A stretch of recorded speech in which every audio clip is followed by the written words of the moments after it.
Welcome friends, आप सभी का स्वागत है आपके अपने channel Umashankar Sahu US education पर। आज हम बात करेंगे सीजीटीटी 2022 के जो एग्जाम हुआ है उसी के मॉडल आंसर के बारे में। एक संभावित मॉडल आंसर रहेगा और अभी हम गणित के जो 1 to 5 का जो पेपर है उसे देखने वाले हैं। चलिए बात कर लेते हैं आगे।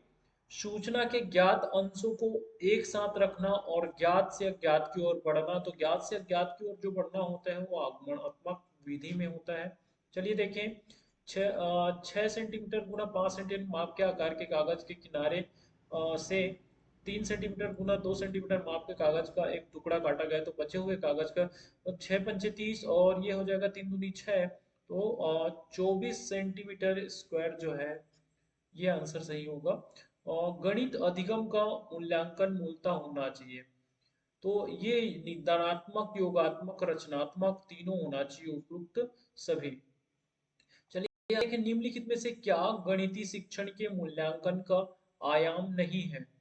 तो निम्नलिखित में से गणितीय शिक्षण के मूल्यांकन का आयाम नहीं है गणित के प्रति अरुचि, अ, स्वरूप, कार्य पद्धति, गणितीय तर्क।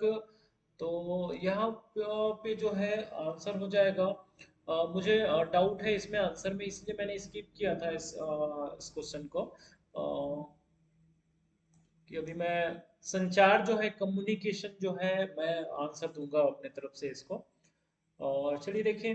रोहित को अनुभव होता है कि वर्ग एक समचतुर्भुज है और आयत दोनों है। वह चिंतन के किस चरण पर है। तो चिंतन के ये निगमन जो है ये इस चरण पर है।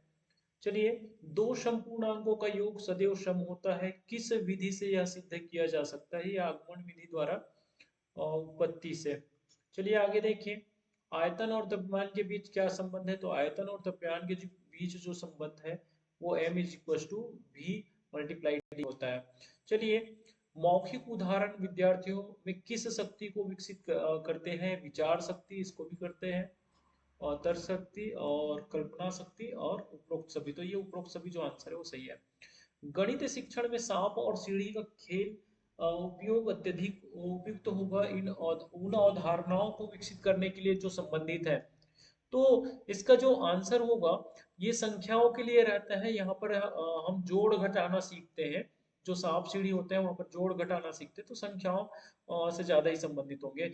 चलिए, 6.4009 √6.4009 का जो वैल्यू होगा वो होगा 2.53। तो चलिए नेक्स्ट देखें। एक लड़का 20 मिनट में 907 शब्द टाइप कर सकता है। प्रति घंटे उसकी टाइपिंग की गति क्या होगी। तो इसको मल्टीप्लाई करने से आ जाएगा क्या। तो ये ए जो है इसका सही आंसर होगा। एक घनाभ का आयतन ज्ञात कीजिए जिसकी लंबाई 14 सेंटीमीटर, चौड़ाई 12 सेंटीमीटर, ऊंचाई 8 सेंटीमीटर है। तो 1344 सेंटीमीटर, तीनों को गुना करेंगे तो 1344 सेंटीमीटर क्यूब है। चलिए, किस मॉडल में चरण दर चरण सीखने को सीखना माना जाता है। तो चरण दर चरण देखिए, बैंकिंग मॉडल जो होता है वहां पर रटने वाली बात आती है, और प्रोग्रामिंग मॉडल जो होता है स्टेप बाय स्टेप इसी में होता है, स्टेप बाय स्टेप लर्निंग।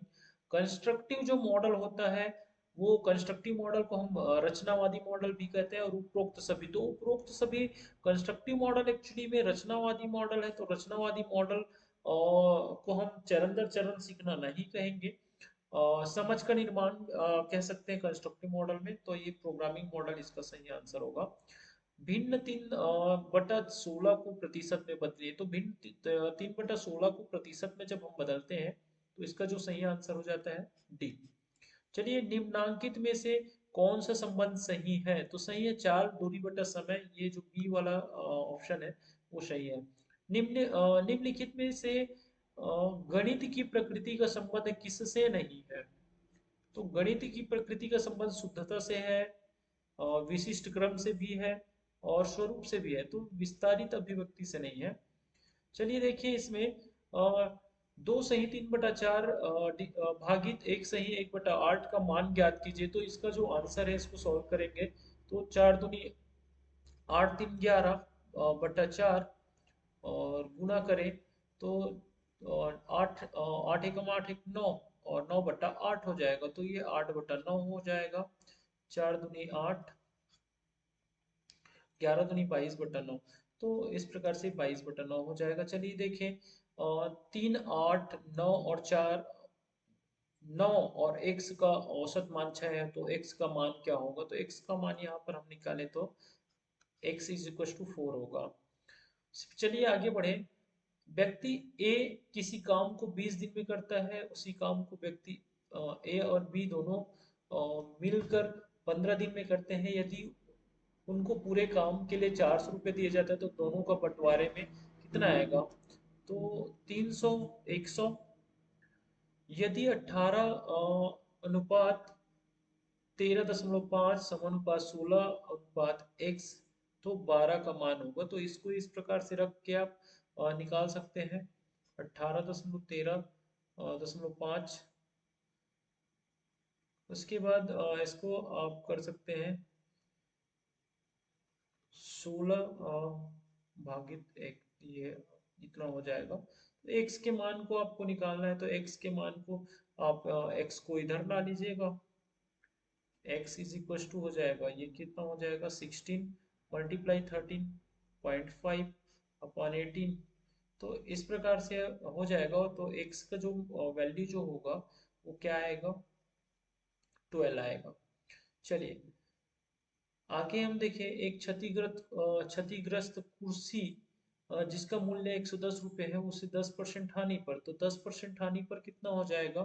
110 का 10% हानि अगर देखें तो 11 रुपया हो जाएगा। तो 11 रुपये हम माइनस करेंगे तो जो ये रुपये 99 रुपये में विक्रय मूल्य जो हो जाएगा, क्योंकि ये बोला 10% हानि पर बेचा जाता है तो उस कुर्सी का जो मूल्य है वो 99 रुपये हो जाएगा।